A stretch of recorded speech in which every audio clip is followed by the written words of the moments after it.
ওয়াজ তো কোনো ব্যক্তির নয়। এই ওয়াজ শব্দটা কিন্তু বাংলা শব্দ নয়, ওয়াজ মূলত কোরআনের পরিভাষা। মহান রব্বুল আলামিন বলেন, ইন্নাল্লাহা ইয়া'মুরু বিল আদলি ওয়াল ইহসান ওয়া ইতা'i যিল কুরবা ওয়া ইয়ানহা আনিল ফাহশাই ওয়াল মুনকারি ওয়াল বাগি ইয়া'iযুকুম লা'আল্লাকুম তাযাক্কারুন। জোরে বলি আল্লাহু আকবার। ইয়া'iযুকুম, তিনি ওয়াজ করছেন। এটা কার কথা? তাহলে ওয়াজ মূলত কার? মূলত বড় ওয়াইজ তিনি কে? আল্লাহ। তার কথাকে ছড়িয়ে দেওয়ার জন্য আমাদেরকে ডাকা হয়, আমরা আসি। তাহলে এই মাহফিল মূলত কার মাহফিল? আসতে বলবেন না, কার মাহফিল? অনুমতি লাগে কার কাছ থেকে? আল্লাহর কাছ থেকে। কি কথা কি বুঝতেছেন আপনারা? আমরা আসি কোথায়? কি বলবো ভাই, বলার তো কিছু নাই। লাউ আর কদু এই নিয়ে লাগছে গন্ডগোল এখন। কোনটা লাউ কোনটা কদু, আর কোনটা আন্ডা কোনটা ডিম। যেটা মূর্তি সেটাই ভাস্কর্য, যেটা ভাস্কর্য সেটাই মূর্তি, ঠিক কি না? সম্মানিত ভাইয়েরা, কথা আছে বলবো, কোনো সমস্যা নেই। ভয় করে লাভ কি? মরে তো যাবো। বাঁচার জন্য যুদ্ধ না, বাঁচার জন্য যুদ্ধ আমরা করব কেন? বাঁচবো যে কয়দিন বাঁচবই, বরঞ্চ মৃত্যুর মধ্য দিয়ে আমি আমার আপন সবচেয়ে কাছের আল্লাহর সঙ্গে আমি সান্নিধ্যে চলে যাব। দুনিয়া থেকে আল্লাহকে আমরা দেখতে পাবো? মরার পরে দেখা আছে না নাই? আসতে বলবেন না, আছে না নাই? তাহলে মরাই তো ভালো। দুনিয়াতে দেখা হবে না আল্লাহর সাথে সরাসরি, মরার পরে দেখা হবে কিনা বলেন? দেখা হবে না? কোনো টেনশন নাই। সম্মানিত ভাইয়েরা, সব মানব, শিরককে মানতে বাধ্য করলে আমরা প্রয়োজনে শহীদ হয়ে যাব। শিরকের সামনে আমরা মাথা নত করতে পারবো না, শিরককে আমরা গ্রহণ করতে পারবো না, পারবো না, পারবো না। যদি কেউ এই জাতীয় কোনো মূর্তি বানায়, ভাস্কর্য বানায়, এটা মুশরিক, মুশরিক, মুশরিক, ঠিক কি না? এতে কোনো সন্দেহ? আমাদের বোঝায় যে ভাস্কর্যের মূর্তি তো এক না, দুটো দুই রকম। আমরা কিছুই বুঝি না, না? সম্মানিত ভাইয়েরা, মূর্তির সাথে ইসলামের কোন সম্পর্ক? আমাদের জাতির পিতা কে?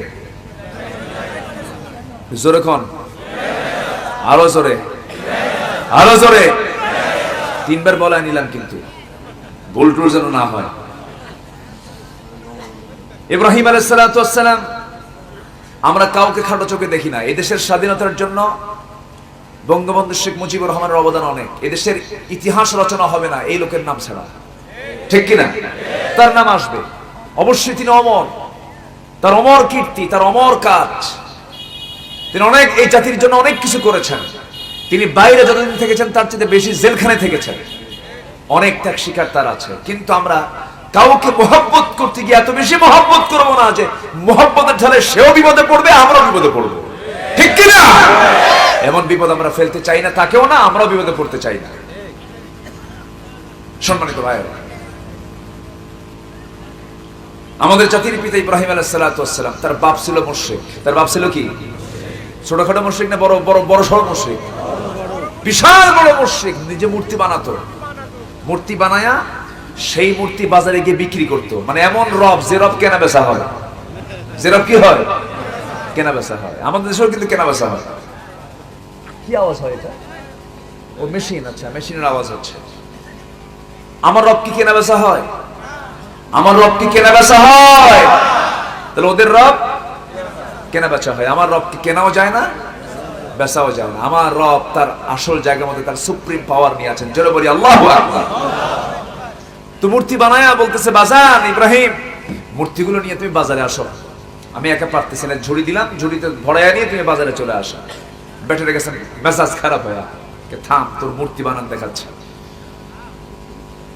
সমস্ত মূর্তির মাথাগুলোকে ভেঙে ভাঙ্গা মাথা ঝুরি, মানে ভাঙ্গা মাথা সহ মূর্তিগুলো নিয়ে ঝুড়িতে তুলে মাথায় নিয়ে চলে গেছে, বাবার সামনে গিয়ে রাখছে, আব্বা এই যে মূর্তিগুলো আনছি। দেখে একটার মাথাও ঠিক নেই। বলতেছে, বাবা তুমি এগুলো করছো কি?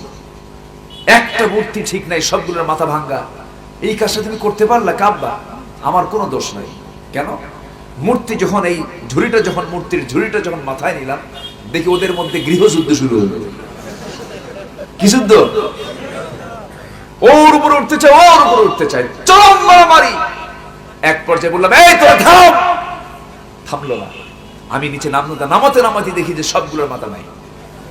এখন বাপ মনে মনে কয়, বাবা আমি তো বুঝতে পারছি তুমি আমারে কি করবা, তোমার গ্রামার আমার বোঝা শেষ হয়ে গেছে।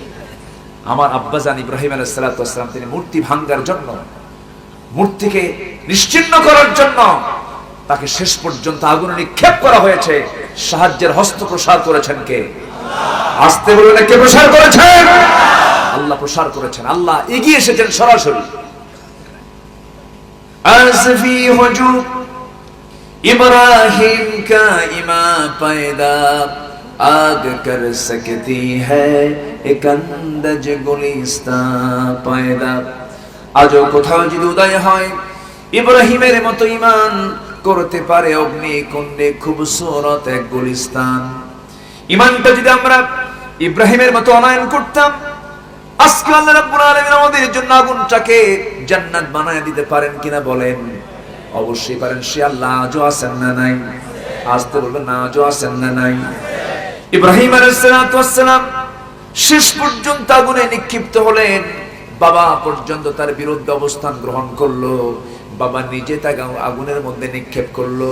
কিন্তু ইব্রাহিম আলাইহিস সালাতু ওয়াস সালাম শেষ পর্যন্ত অনড় ভূমিকা পালন করলেন, অনড় হয়ে থাকলেন, তাওহীদকে গ্রহণ করলেন, শিরকের দিকে তিনি পা বাড়ালেন না।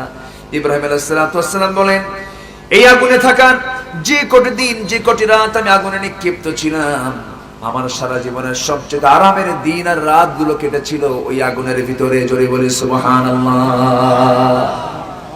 এই যে মামলা দেওয়া হয়েছিল, হত্যার অর্ডার দেওয়া হয়েছিল, আগুনে পুড়ে মেরে ফেলার যে অর্ডার দেওয়া হয়েছিল, মূল দোষটা ছিল তিনি মূর্তিগুলোকে লালন করেছেন না ভেঙ্গেছেন?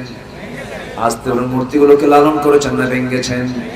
আমার রাসূল তিনি নিজের জবানে বলেছেন, বুইসতু কাসরাতিল আসনাম, এই পৃথিবীতে আমি প্রেরিত হয়েছি মূর্তিগুলোকে ভাঙার জন্য। আল্লাহ রাব্বুল আলামিন আমাকে দুনিয়াতে পাঠিয়েছেন, কারণ মূর্তি আছে যেখানে শিরক আছে, আস্তে বলুন শিরক আছে সেখানে। মূর্তির সঙ্গে ইসলামের কোনো সম্পর্ক নাই, মূর্তির সঙ্গে অন্য ধর্মের লোকের সম্পর্ক থাকতে পারে। তোমরা যা করবা করো, আমরা সেটা দেখতেও যাব না, আমরা সে ব্যাপারে কোনো মন্তব্য করতে যাব না।